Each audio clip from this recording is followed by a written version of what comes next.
turning angle is 360 divided by n. So we got something very, very, very powerful. And here we try to be like a mathematician. We call this a theorem, right? The theorem is that if we make any shape with n turning angles, all of them equal, and then we come back to the starting point, then the angles, the sum of all the angles will be 360, and each angle will be 360 by n. Okay. So this is very interesting. So now we can have a theorem, apply this to the triangle. Okay, so first of all, we proved a theorem. So let's see, was it easy, was it hard? What do you think? Oh, I'm going to say it was easy for me, but what about for you? I have to think about this. Okay, always good to think about it, right? But I just want to give you a flavor that mathematics is not some complicated thing in a textbook. When we are trying to do something, we have to solve a problem. We think about it a little bit. We come up with an idea. We do it. We got mathematics, right? It's not memorized. It's not coming from the gods. It's not coming from anywhere. We're just going to find it, right? We're going to find it, and we're going to have fun finding it. Okay. Okay. So that's it. I think that's all it is. Here, I've given some activity for you to think about. So the exterior angles of a triangle add up to 360. But your textbook says the interior angles add up to 180. So first of all, why exterior and interior, that you think about for a minute. But can you prove, now that you know the exterior angles are 360, can you prove the interior angles add up to 180? So then we learn something for our class also, right? And we are not going to memorize this. A lot of children memorize the sum of all interior angles of a triangle is 180 degrees. They memorize it. We don't memorize it. We just close our eyes and we can figure it out. Okay? And then what about the interior angles for any shape, not just triangle, right? So you can also think about that. Okay. Yeah, I just give the link to the cheat sheet as well. Okay. So much for mathematics, but for those who have not been here first time, now I'm going to review some of the code that we discussed. Okay.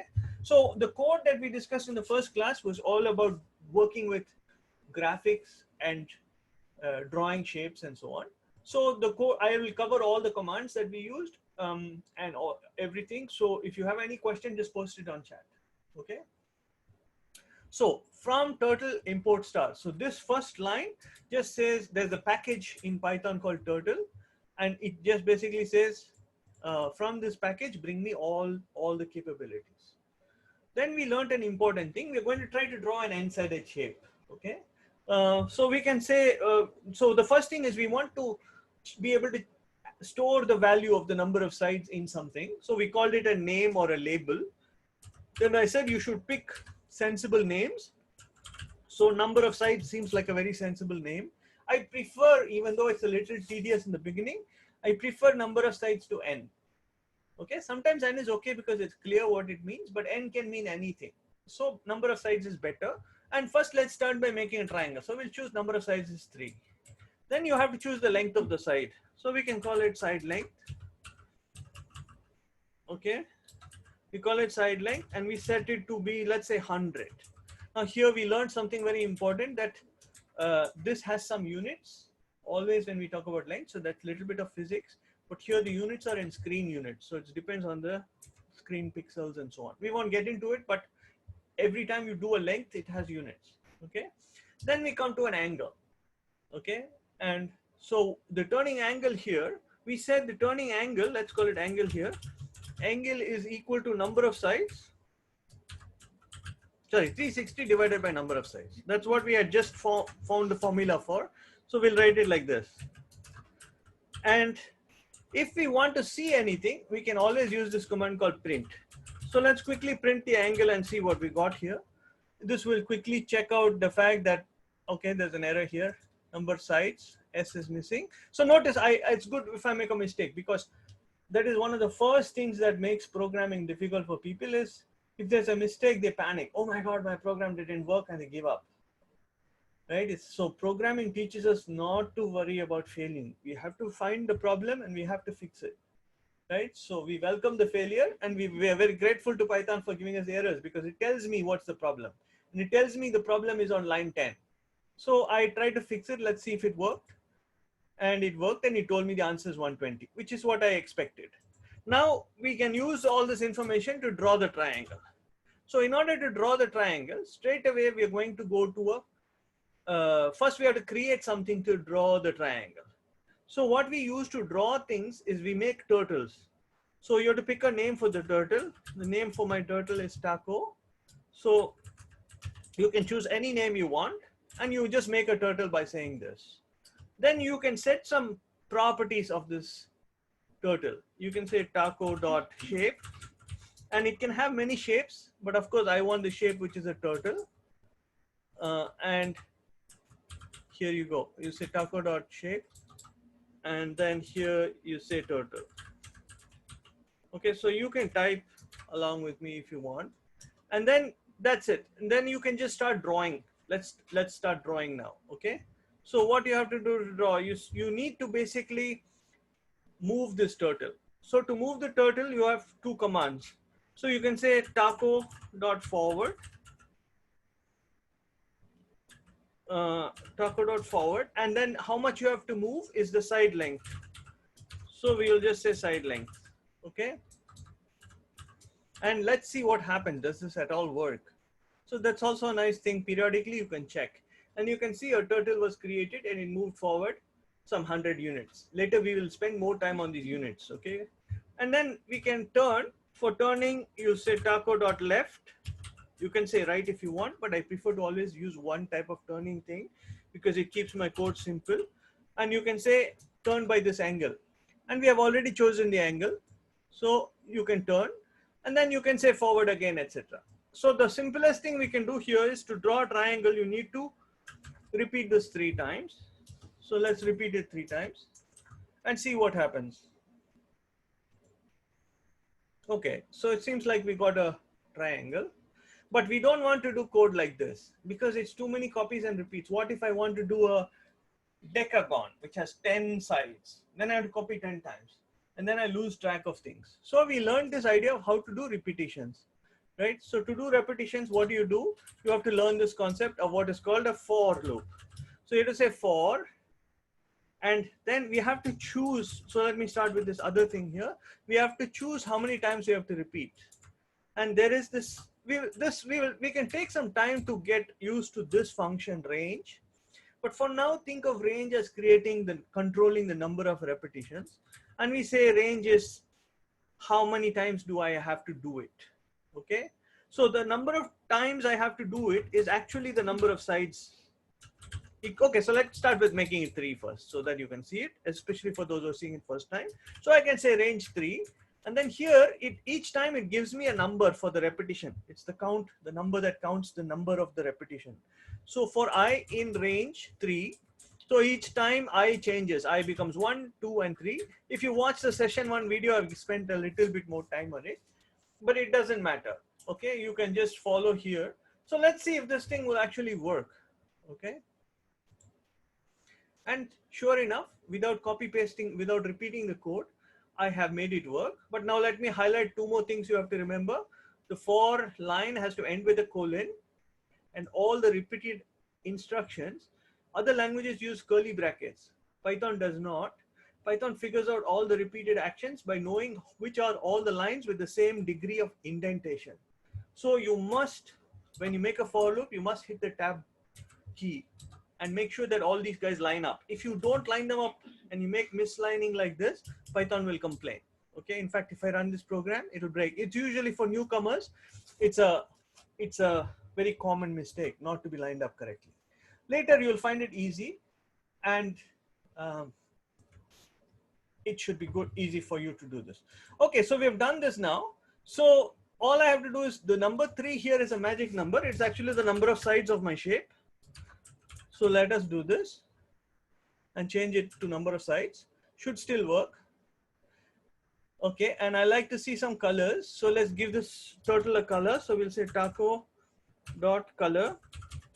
And my favorite color is blue. So I'll make it blue. And let's see if that worked. Each time you do something, you can check that it worked. Okay. And now, after all this hard work, we have something very cool. What about if we make it a hexagon? So you make the number of sides to 6 and see what happens. And sure you go, you got number of sides is 6. Now, if you want to see what was the actual angle, we asked this question earlier, you can just print out the angle. So you can say print angle. So each time you change the number of sides, it will automatically show you what was the angle used. So there was some debate about 60, 70, blah, blah, blah. So now you can continue the debate on chat. And of course, we have the theorem for us. We have the code for us, etc. So we can check everything out. Okay. So of course, in this case, this is exterior angle. Then you can talk about the interior angle. But for the hexagon, for example, the exterior angle is 60. So the interior angle must be 120. Okay. So, and there's some beautiful connection between the triangle and the hexagon for this reason, right? Because the triangle's exterior angle is 120 and the hexagon's exterior angle is 60, and the two add up to 180. So actually you can think of the hexagon as composed of 6 triangles and all kinds of beautiful things. And you can make images to reflect all that. Okay, so much for this, but we have to move on. I just want to tell you something very interesting. So now we can create lots of beautiful patterns. Just to show you something as an interesting pattern, I said, suppose I take a shape, okay, and later you can make it any shape. I actually took a shape. Okay, let's take a simple shape first. Let's start with squares. So take a shape which is a square, and you see the code inside here. This will actually draw the square. But I took the square, and what I did is I made another for loop outside. So you see, you can have for loops of for loops. So what does this code do? Each time it draws a square, it turns a little bit extra. So here it turns a little bit, and then it draws the square again. So let's run this code and see what it does, and then we can try to explain it. And you see it has become something interesting already. Right? And we asked this question in the first session, you know, complicated image can we make in a simple way? Okay, how many of you like this image? Anyone on chat?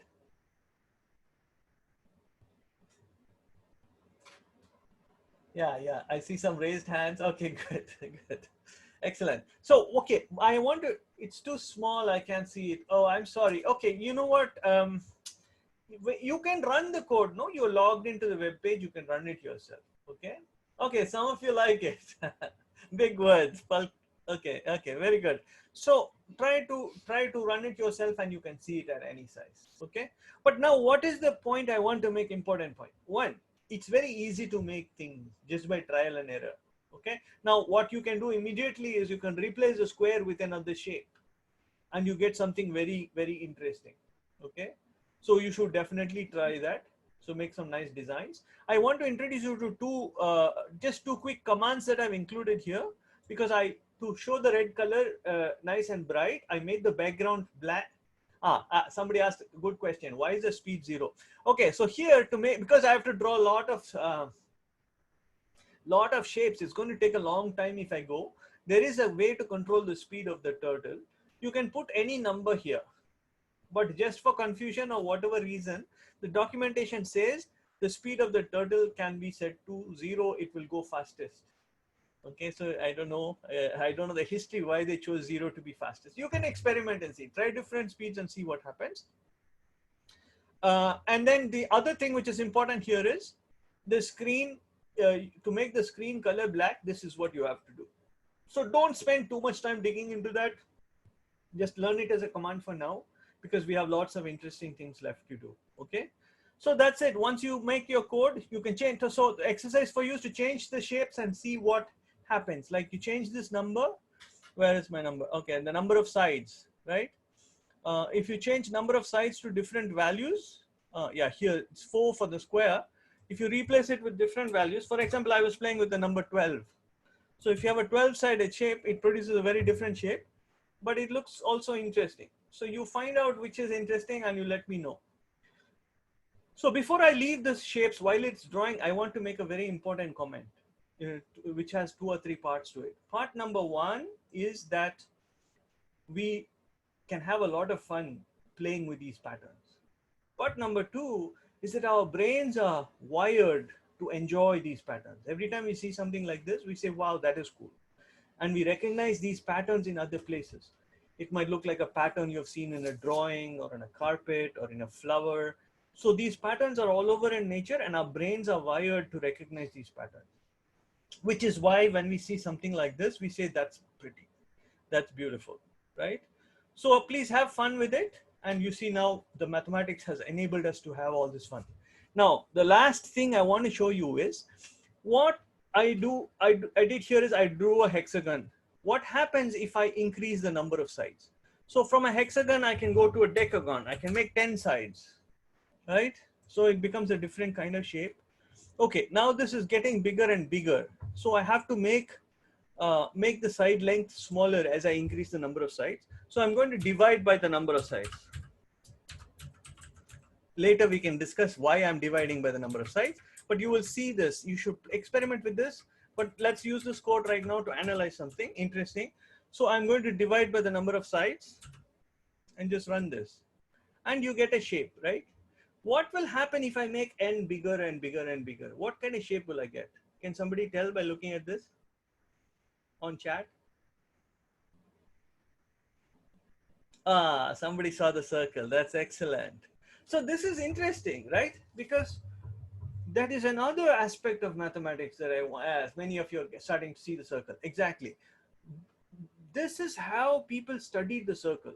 People study the circle in two ways. They realize that a circle is a collection of all points at a fixed distance from the center. So we study the circle. Somebody says, I don't think it will ever be perfect. So the perfect circle is a good question, right?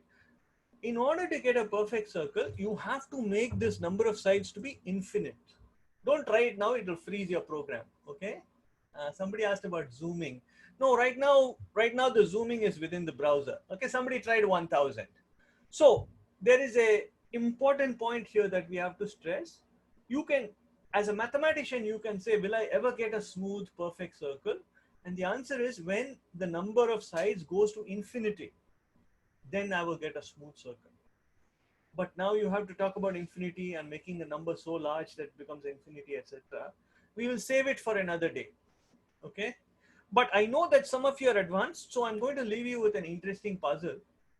The puzzle is we have a circle here, and we know that the circumference of the circle is 2 pi times radius or pi times the diameter, right? So I didn't say anything about pi right now, but is pi sitting here? If it is sitting here, can we use this circle which we just draw? We just draw the circle. Can we use it to calculate pi? And if we use the circle to calculate pi, what value will I get for pi? So those are interesting questions. For those who are a little advanced, you can try to find the value of pi. For those who are not so advanced, turtle is undefined in line 3. Who's got turtle is undefined? Line 3. Did you do this first? Maybe you didn't do this first line.